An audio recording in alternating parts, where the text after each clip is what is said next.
In fund development and recruitment and engagement of volunteers, both topics that we discuss pretty often.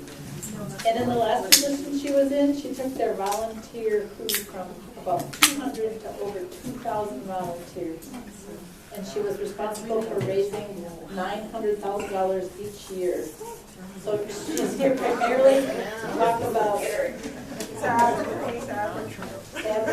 She's primarily talking about fundraising, but I'm sure she would probably throw in some volunteer stuff or let you guys ask questions about it. Oh, absolutely. So come on up, Paula. All right, so I am not a microphone person. But if you can't hear me, which would be very rare, because my last 11 years were as the director of United Way. So as director of United Way, you present. You present at 2 in the morning, you present at 4 in the morning, but you present. So I'm really used to speaking to different groups. So if you can't hear me, which I would doubt, just let me know. So a little bit of thing. I've worked in the social service aspect of nonprofits my entire career. I worked with domestic violence, homelessness, those types of things. Almost all of them had some capacity of fundraising. Sometimes I was director of resource development, and that's what I did. A lot of times it would be, I was the executive director, I was the fundraiser, I was the janitor, I was the snow shoveler. Familiar? Okay.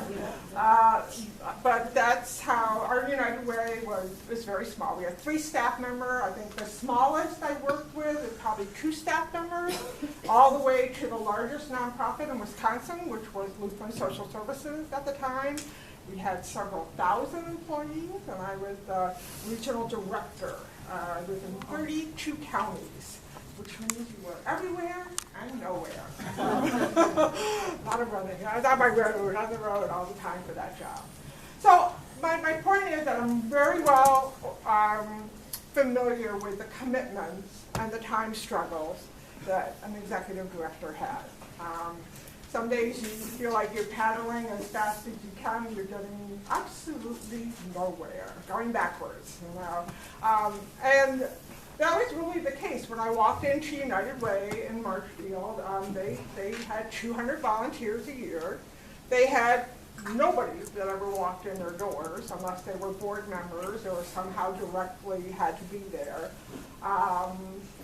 We were raising money, but our largest funder, which at that time was Marshfield Clinic, we could already see, if everybody knows how Marshfield Clinic is doing, we could already see glimpses of that funding going down in the future. So we knew we had to do something different. And I went to a workshop, the United Way workshop, and there was a group of consultants there. And then these guys they made big bucks if you hired them for United Way. I could not afford them. But they did a workshop, and one of the things they talked about in the workshop is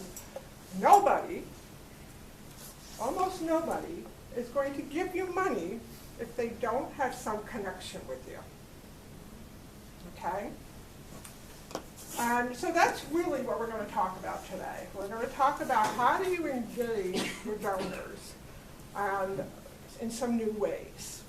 The bad news is you have to do something a little bit different than you're currently doing. And it's true. Fundraising is there's so much competition. I don't have to tell you that. Everybody wants money, okay? So you're going to have to do something that sets you apart in a different way. And that's really, the model that we had. And one of the issues I had when I was the director of United Way is people would see us one time a year. Yeah. It's when I came to do a presentation with my hand out. Give me your money. Even more better, we wanted monthly. We wanted a monthly donation from a lot of these folks. That year went for 12 months. Give us $10 a month, whatever that is. And for most of these people, it's the only time they ever saw us. And for me, it was so evidently clear we had to change that very quickly. And I think I have news for you. You all have this similar kind of thing. You want people to engage with you, but the way they're coming in, you're not capturing them, I don't believe, in ways that you can. That's what we're going to talk about today. What can you do differently to get people in the door? And then once you have them here, how do we engage them on a better thing with our organization? I am totally up for questions, and you can totally do that as you go. I did notes because, honestly, my husband said my brain is a little bit like a pinball machine. And it really is. So I'm going to try to do that today. So we're going to talk a little bit today about the first three things are, I'll do 2 minutes. First of all, how do we increase exposure to the organization? How do you maximize the exposure? And we're going to start with, how do we unknowingly do a disservice to the exposure that we have? And we're going to start with your events. Okay? Everybody here do events of some sort? Yeah? People coming in for whatever it might be. German Best, Pioneer Day, whatever you have, okay? People are wandering in, and that's their exposure to you. If you do not run an incredibly well-run event that's disorganized, you don't have enough volunteers, your exposure to that person is not going to be a good one. And it's very difficult to change the negative to a positive, okay? So one of the easiest things you can do, before you do an event, gather your volunteers, okay? So important. We did our Disney talk before every single event. And my Disney talk goes like this. Walt Disney, not dumb. People go there because it's what? The happiest place on earth. The happiest place on earth. Just keep your Disney in your mind before you do an event. Take 10 minutes with your volunteers and do this briefing with them. I want you all to think about Disney. And think about the experience people have when they walk into Disney World. What do you want people to go away with? They had a great time. The people that came in contact were friendly. They, it was organized. Yes, they have to wait in line for an hour and a half, but guess what? They do it, okay? And why do they do it? They do it because the experience of other people there is pleasant. If there's an issue, it's handled discreetly. Those are the key points. Happy, organized, issues are dealt with discreetly, okay? You need to talk to your volunteers about if something goes wrong, this is what you do. What you don't do is in public. You can't get that back, okay? Donors are like children. They watch you when you don't think they're watching, okay? And they're constantly judging you. So we run a lot of events at our United Way. I'm retired now. I've been retired for 5 wonderful years, but when I was working, we ran a lot of events.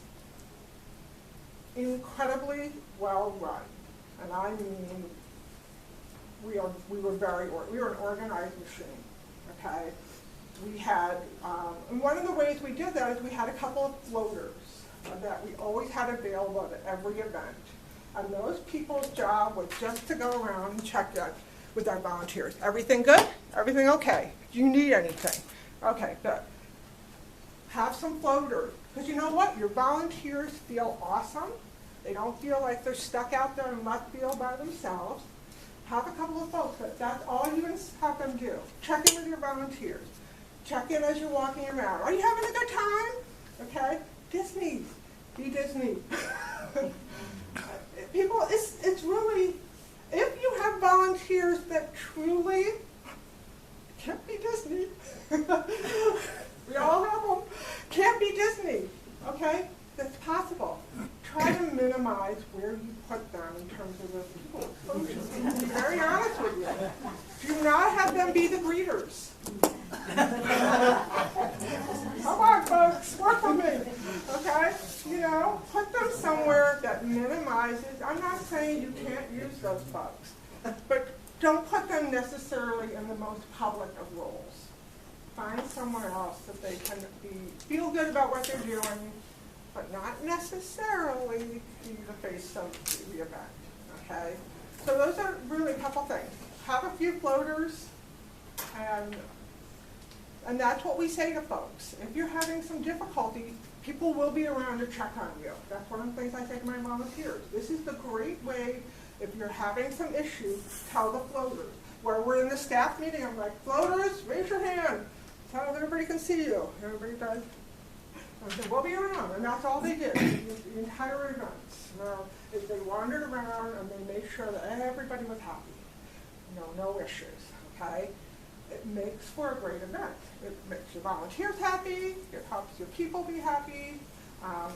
If you have events that are not, you don't have enough people for, they're not organized, I would really suggest that you take some time and really evaluate what you got going on event-wise. Because if you have events that are dwindling attendance, but that also sends a message. If you have poorly attended events, what message does that send to people that might be coming for the first time, or people that have been coming for a long time and have seen the attendance really go down? You might want to think about that, because there's only so much time and effort and money you all have. Put it into a few well-run events versus a whole bunch of them like not doing as well as you could. Okay? So my floaters, Disney talk ahead of time. Everybody knows what to do if there's a trouble, any issues. Most people have cell phones. I usually give them a cell phone to call us or text us with if there was an emergency, or if they were having an issue, I could get somebody to them right away.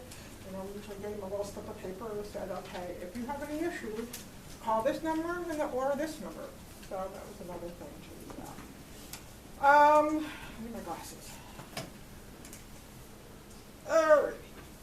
Now, I've got photos of my children, got the briefing. About being honest about the events you're thing. Do you have enough people that there's considered robust? Oh, everything we did, I did in the beginning, because United Way, when I walked in the door, had events. Some not so good. I'll be honest. So what I did is I stood toward the entrance and I picked 3 different folks as they were coming in to our event. I picked a young family, I picked a couple, and I picked somebody else. And I asked them to be secret shoppers. Okay? And they got in free, and in return, they filled out a survey for me and gave me absolutely honest opinion of our event. Okay? You can do this during times when you're open. You don't have to necessarily do for thingy, but you could wander around and say to folks, if there are people who are open in the thingy, can I ask you 5 questions? Okay? Free. 5 questions. 7 at the most. I usually went with 5. Okay? So, the first one was, how was your overall impression of our event? 1 to 5. 1 being, it was absolutely horrible. 5 being, it was the best time I've ever had in my life. Okay? I didn't get a lot of 5s, but we got a lot of 4s. Okay? All right, that was number 1. How organized was this event, did it appear to you? Okay, again, 1 to 5. How friendly and welcoming were the staff and volunteers? 1 to 5. No, not shattering. The event met my expectations. 1 to 5. And then I had 2 where they had to give me answers, okay? So the thing I liked best was XYZ. Some things that I would change right then, okay? And we utilize them to make changes and to make some decisions. Some of them were really hard decisions. Some of these events we have been doing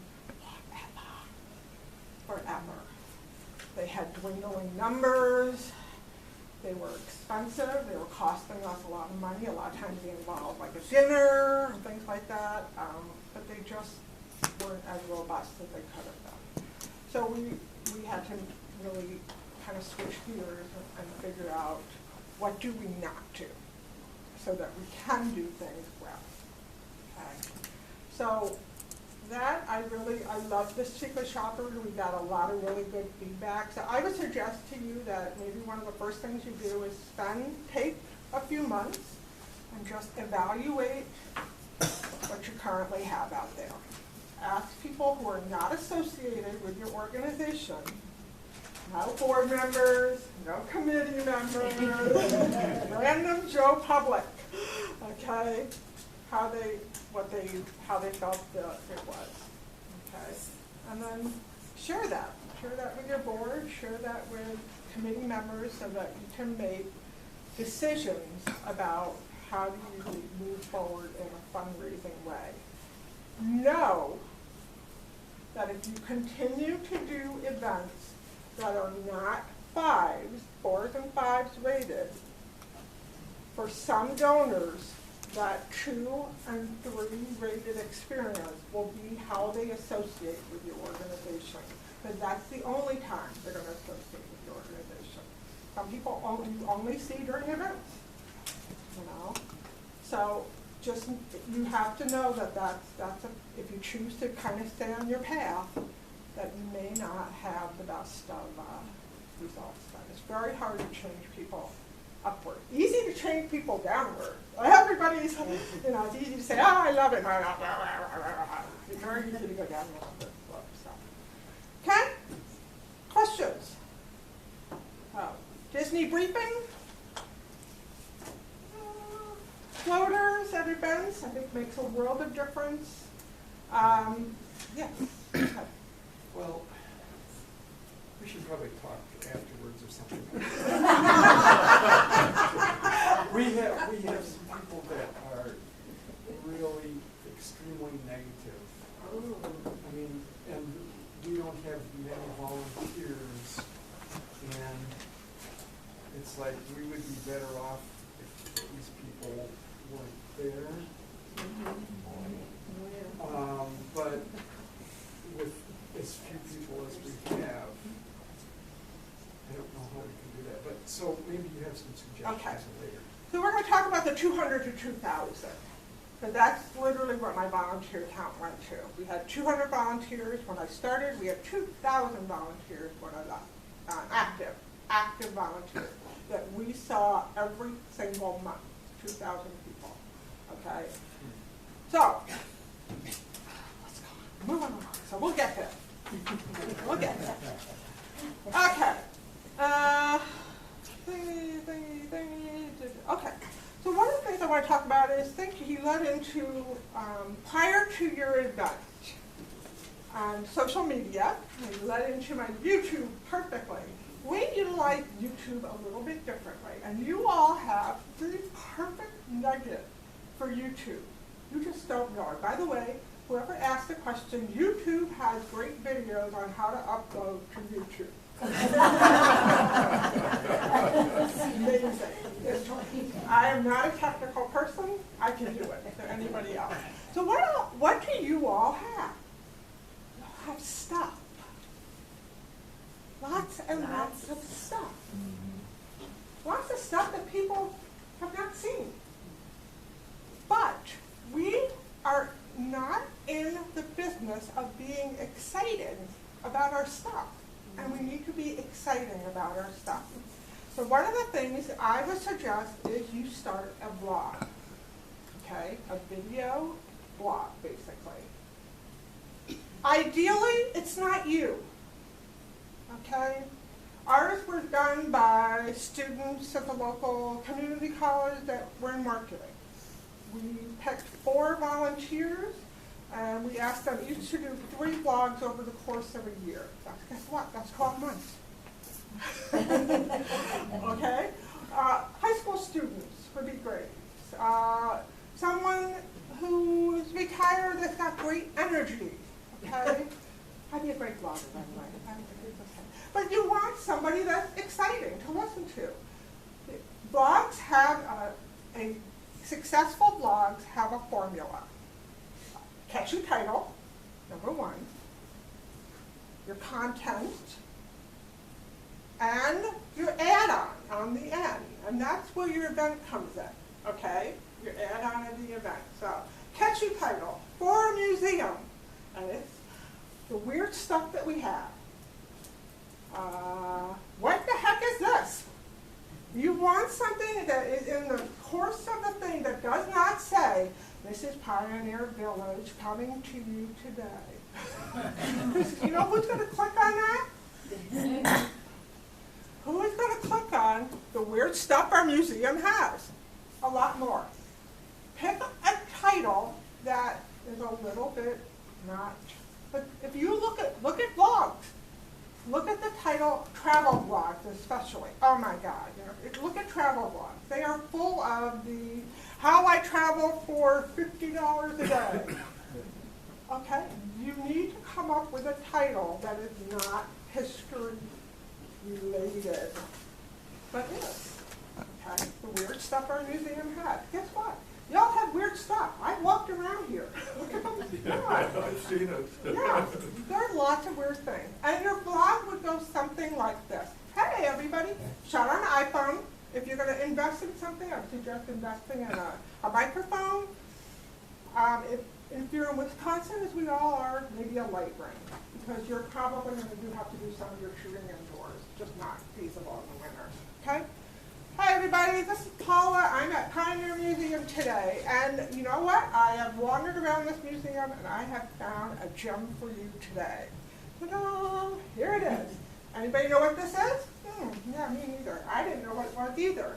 And I'm going to tell you what it is in a minute. Just a reminder, if you like this video, please click like and subscribe and share. You do that in the beginning. There's a formula. They do that in the beginning. All right, so this thing is XYZ, blah, blah, blah, blah, blah. You talk about it for a few minutes. Give us a description of what this is, how it was used, enthusiasm. The add-on is, hey, just so you know, you can come and visit these things at the museum, or ours are here to hear. And we have an event coming up. Blogs for a museum, or any nonprofit that does an event, should be done on a Wednesday or a Thursday. Why? Because people do not plan all that much ahead. I have a son that if I want to get together with him, 30, 20 something, if I want to get together and I ask him on a Tuesday, what are you doing this weekend? The answer is, I don't know. If I ask him on a Thursday, he's much more likely to be willing to make plans for the weekend. And to see if it includes his mother. Usually not, no, just kidding. Okay, so Wednesday or Thursday. So, and you can say at the beginning of your video, hey, we're going to be shooting this, and pick your schedule. The first and the third Wednesday. Now, you can do whatever you know, twice a month, it'd be great. Okay? If you are 2 weeks out from your event, you do a teaser. It says, hey, just you know, put the 23rd of May on your calendar. We're going to be having a great event. I'll be telling you about you at our next video. Okay? Because they're not going to remember. Not going to remember. You know? So you have to, it's a timing thing. So Wednesday or Thursday, do a little teaser, and then at the very end of your video, you're selling your product.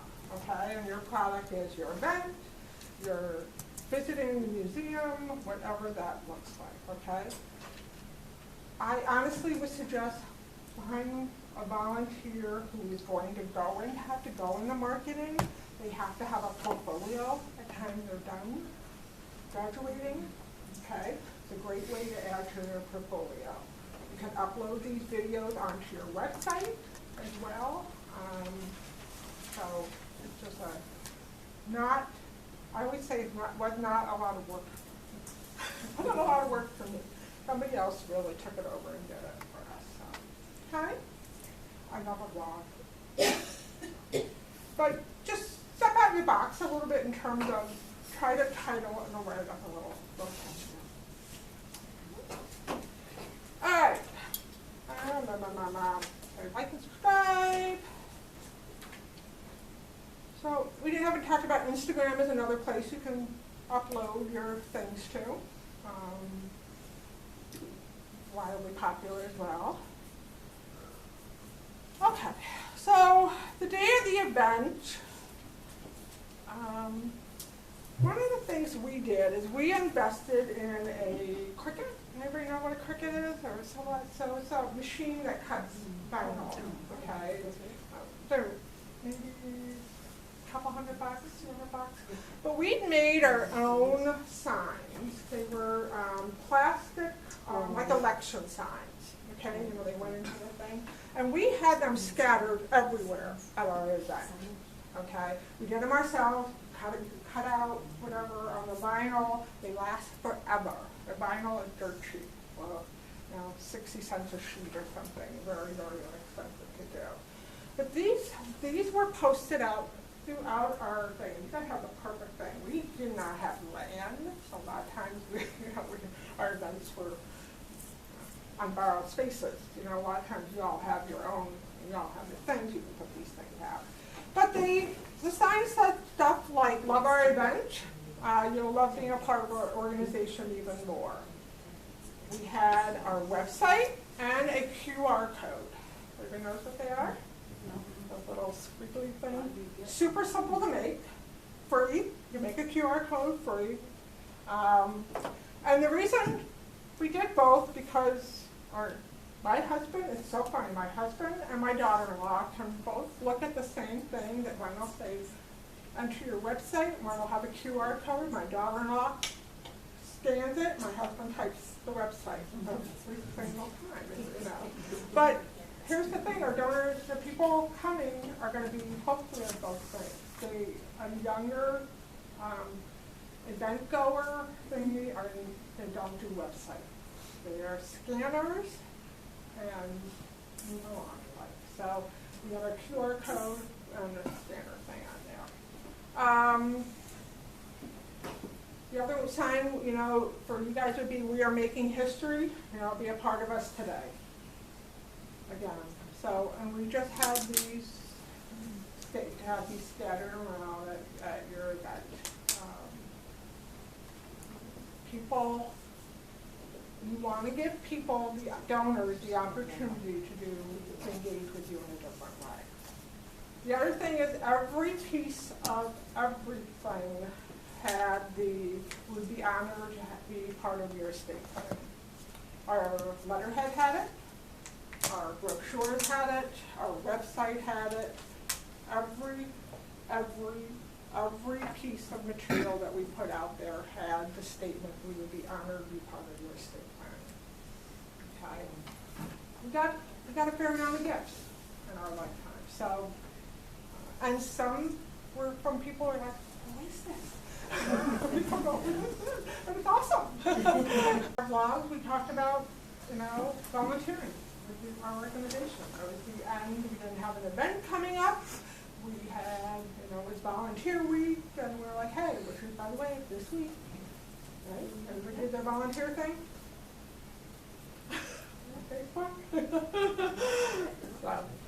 So, yeah, during the volunteer week, we made sure to recognize our, you know, say, hey, we have fabulous volunteers here.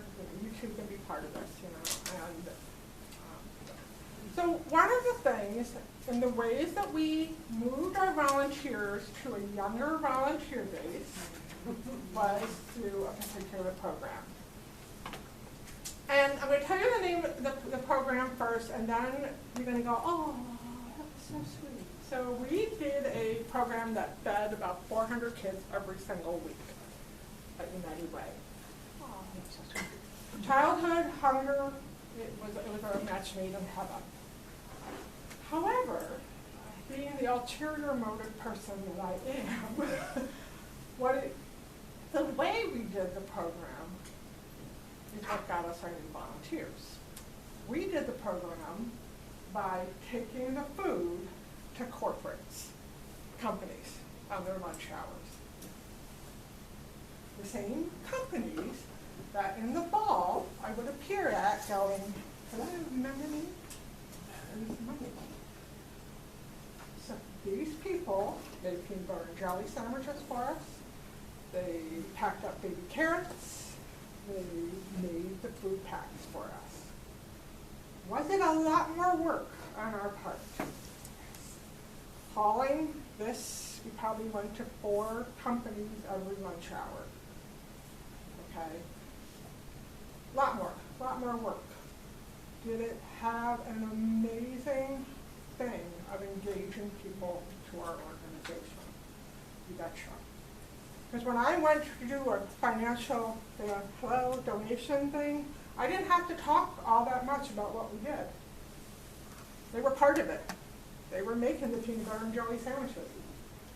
Okay? And so the challenge is, how do you get people with your organization? And the problem is that we expect them to come to us. And they will eventually, but at first, you somehow have to get out to them. So one of the things we did is we created for HR, all the HR directors in every company in our area, a letter. And the letter says, and there's a great website, pull it up, my brain does not work this way.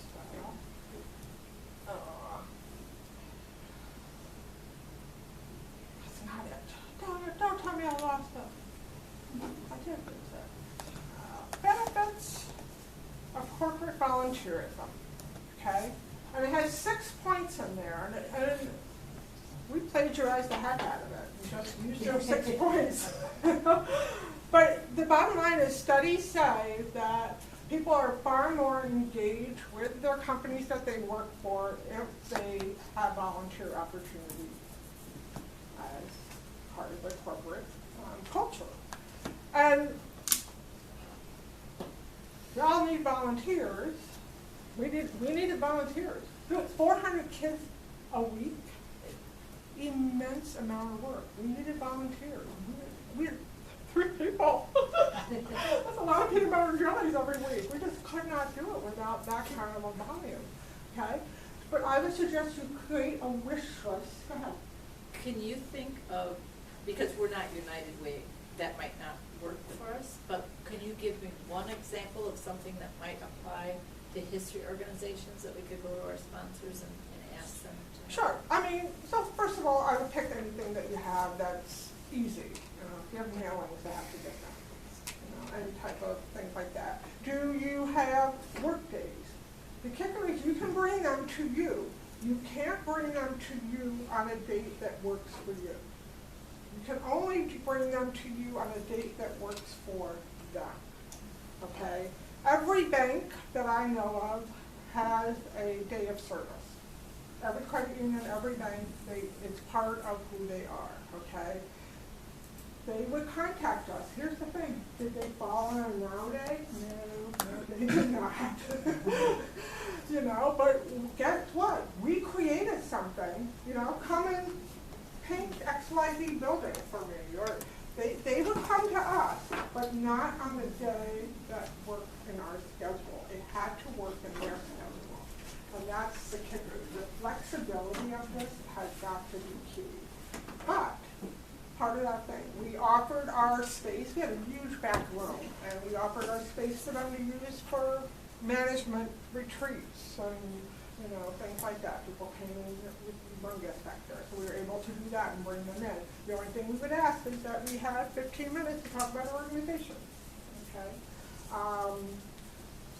so you're going to have to be a little creative, but we did too. I mean, we didn't have a program that fed kids. That came from thinking about how do we get something in front of these people so they understand what we're about. How do we get them in the door? And that's the perfect example here. How do you get them in the door? So offering them, we would love to help you out with your corporate engagement of your employees. Kohl's does that. Huh? Kohl's, the delivery Kohl's. store, Absolutely. they do that. They do that. They Kohl's send totally out does it. volunteers and Absolutely. all of that. I was thinking, instead of, the food packs, at the beginning of the school year, you could do future historian school supplies. And pack up little bags of school supplies for needy kids. Yeah, I mean, people would love that, I think. Yeah. Or do you have an event coming up that you could pre-pack some boxes of food that are going to be sold at that event and have that redone by a group of volunteers? Have them come in and bake cookies for you for an event, or whatever that. But the kicker is, people don't give to you unless they know you and somehow involved with you. And that's really the only criteria. How do you begin to have that relationship? It's funny, when I say to folks, when I literally think I know almost everybody in Marshfield, because I have been in almost every workplace. People are only saying it's just one woman. And guess what? When we're making those things, we're telling them stories about the kids. We're not just shooting the breeze. We're telling them about kids that were afraid at school, but we delivered packs late because they were nervous that they weren't going to get food for that weekend. Guess what? They kept going. So collect those items themselves. Usually in the beginning they wouldn't. By a few locations in, they were taking care of a lot of that. We also had a woman who basically, her single crusade was to have every kid the amount that took to a kid for a year covered. She covered through Facebook alone, covered every single one of those kids through her Facebook posts. Yeah. So 400 and some odd. We did 7 school districts, so you can imagine. It was an undertaking. I mean, we had volunteers that were delivering. Hungry for history. Huh? Hungry for history. But it was related to what we did, but not completely. And I think you have to put your thinking cap on about how do we get corporate volunteers to enter into those gates, because they're younger, they have other skill sets, which we're going to talk about in a minute. So it's like going to be a thinking process. I'll pick up. So the other way we use corporate ones is we ask for corporate volunteers. And these were an unusual group. We said, we're not going to use you all the time, but we're a nonprofit. And what we are not is experts at a lot of things. I don't have an HR degree. I don't have a marketing degree. I don't have a finance degree. But you all have people in your company, and I'm not asking them to sit on a committee. I'm asking people, would you be willing to be a resource for me if I run up against something and I need somebody else's expertise in that area? Do you know how many yeses I got? I had probably 25 HR directors that were like, oh yeah, you can call me about anything. I said to them, I'll come to you, or we can meet for coffee, whatever works for you, and make it easy on them. And every once in a while, I would be like, hey, I'm having an issue, can I come and talk? Again, it brought that, especially HR directors, because HR directors are the people that run the corporate volunteerism, okay? So how am I on time? Okay, so you start to do a band of people that have expertise that you can call on. And don't ask them to be on committees, because they will say no. Ask them to be just a resource if you need that type of thing. Finance. We have the most complicated finances of any organization I've ever known. We United Way, you're dealing with pledging years and equal years, or of course, so we're always using finance people to try to come up with a better system. Who else do we use a lot? Some legal, they're hard to get. First one to say that, very, very hard to get anybody legal. HR, marketing, a lot of marketing. Yeah. We got a donation, I think it was last year, because I was in the local coffee shop and there was a sign that somebody had a house for sale. Someone mentioned to me their friend was looking for a house, so I told her, well, I see this house is for sale, but I'm gonna look at it. She said, well, so then that person ended up buying the house, and the person selling it said, I know that he stopped at her house. I know you're really involved in the Historical Society. Here's a check for $1,000 for me not having to go through a realtor. I'm like, thank you. Okay. Yeah, so. That works. Yeah. Yeah. So to that thing, the last thing for the corporate folks, there's one more folks on that. Commerce, Chamber of Commerce. So ours have leadership programs. I don't know if your chambers have leadership programs, but you might want to ask if they do. Leadership programs are basically people from corporations. They do like a 9-month thing. They go around and they learn from different companies and things like that. Like ours had a different day. But at the end of them, they have to do a project, some sort of community project. Okay, throughout chambers, throughout the United States. We ended up pitching a lot of the ideas that we needed volunteers for. Some of our events that needed to be redone and rehashed and relived, we gave to some of these leadership projects. They made amazing, because you work with them over a series of months, it was a great way to find new board members. Because you could see how they worked, how we worked in a group, there's a lot of things you can do there. So find out if your chamber or chambers have leadership projects, if they do. Barron County has Barron County Leadership, but I know they're not the only one, the only county that has it, because I came across another county that was doing the same thing, and that's what they do. It's the same thing that you're talking about. What yours does is a great resource to get a group. Usually there's about 4 or 5 people in the group. It got to be so we were the ones that were pitching the ideas to the whole leadership class, which is really awesome. So we would take all the ideas from everybody else and kind of say, oh, here's an option. And Historical Society was usually one of the ones we would pitch. They usually would have an idea of who was that. Yep. So I'm on our village's tourism commission. So for every hotel and bed and breakfast in town, they have to put a certain amount of money into as like a tax, like a VTA tax or whatever. And so we distribute that money to people who come in and have ideas about how they can bring people into town. And the museum is on that list. And you might check and see if you have a tourism commission, and you have to go before them to ask for money, but a lot of people don't know about it, So that's a possibility. Yeah, and his committee gives my committee advertising money. Nice, huh? No nepotism there. There's hardly any people in our town, we're all on the same committee. We're on all the committees. Yeah, that's exactly what happened. Yeah. I'm about done. So I'm going to do one last thing I'm going to do, and that's youth volunteerism and getting youth involved.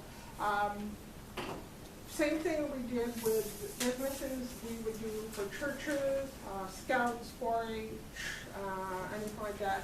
We would list different project ideas and said that we would be available when they needed to do their service and that they could contact us.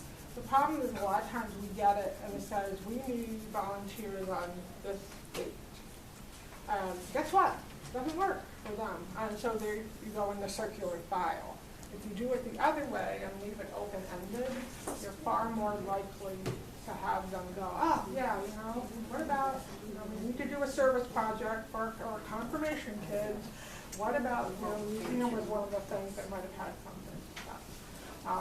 So you contacted churches, scout groups?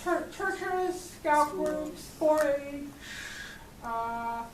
high school sports. So we did a huge backpack and school supply drive for kids in Marshfield. The football team did like all the work of that thing. They unloaded all the supplies, they organized all their supplies. The hockey team for us, the boys hockey team they did a now packing, they would collect the food items at their hockey game, same thing with basketball teams, you know, so a lot of times like our coach for our football, we had like a team bonding experience before the football season began, and they did a volunteer project together. Well, hello, that's a bunch of big strapping guys. We put them to work, you know, it was awesome. So again, it's about being flexible to say to them, we'll have the project if you have the crew. And it's so easy, believe me, I know. There's sometimes they'll be like, so-and-so wants a project. I'd go, oh God, I don't have time to make another project. But we did, because we knew eventually it would engage us with some folks in the community that we needed to be engaged with. So, all right, I'm over. I'm always over. This is the story of my life.